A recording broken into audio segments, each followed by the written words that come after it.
ሸገር ሼልፍ በሸገር 102.1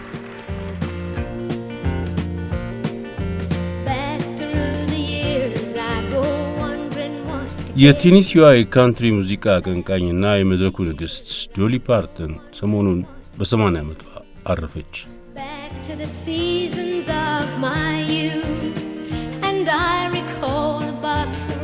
ዶሊ ርብቃ ፓርተን የተወለደችው ጃንዋሪ 19 1946 ዓ.ም ቴኒሲ ውስጥ ከ12 ወንድሞቿና እህቶቿ መካከል አራተኛ ልጅ ሆና ነበር።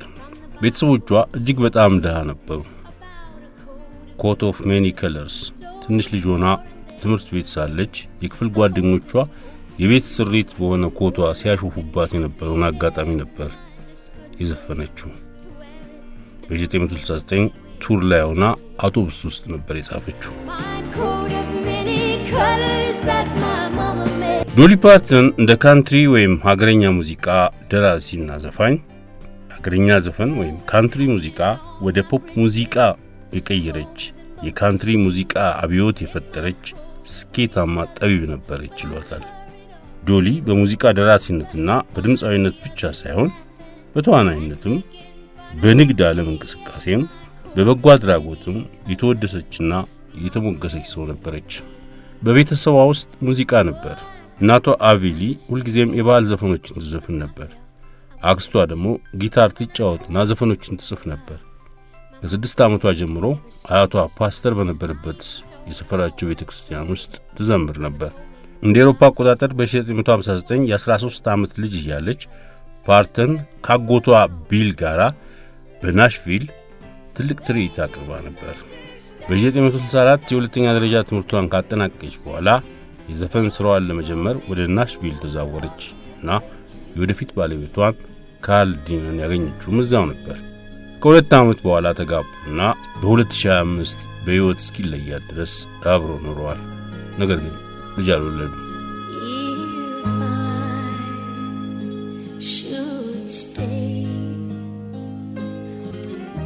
ፓርተን ስኬታማና ብልህ የንግድ ሴት ነበረች እና በ2022 በፎርብስ በአሜሪካ ውስጥ ካሉት እጅግ ባለጸጋ ሴቶች አንዷ ተብላ ተጠቅሳለች። የራሷ የሆነ የዶሊ ሪከርድስ ነበራት። በ1986 የዶሊውድ የመዝናኛ ፓርኳን ከምትወደው የስሞኪ ተራሮች ግርጌ ከፍታለች። ከሮለር ኮስተር በተጨማሪ በዓለም ላይ ዝርያቸው አደጋ ላይ ለነበረው ራሰ በራ ንስሮች ትልቅ መሸሸጊያ ቦታ ሆኖ ነበር። የማገገሚያና የማራባት ሥራውም ሽልማቶችን አግኝቷል እና ይህ አደጋ ላይ የነበረው ራሰ በራ ንስር በመጥፋት ላይ ካሉ እንስሳት ዝርዝር ውስጥ ተሰረዘዋል። ፓርተን ሀብቷና ስኬቷ ቢኖርም ትሑት ሆና ያደገችባቸውን ማህበረሰቦች ትደግፍ።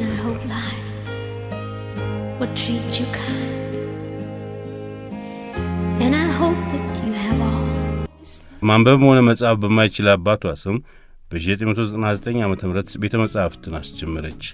ይህም በቴኒሲ ለሚገኙ ሕፃናት በነጻ መጻሕፍትን ይሰጣል። ከዚያን ጊዜ ጀምሮ ወደ አውስትራሊያ፣ ዩኬ፣ አየርላንድና ካናዳ ተስፋፍቶም በየዓመቱ በሚሊዮን ለሚቆጠሩ ሕፃናት ነጻ መጻሕፍትን ይልካል።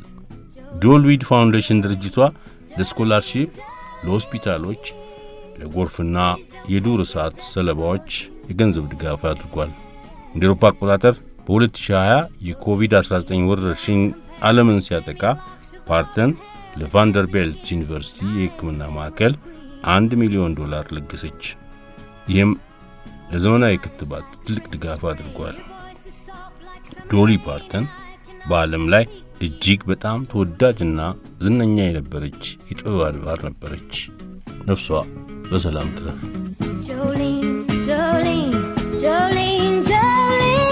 ሸገር ሼልፍ በሸገር 102.1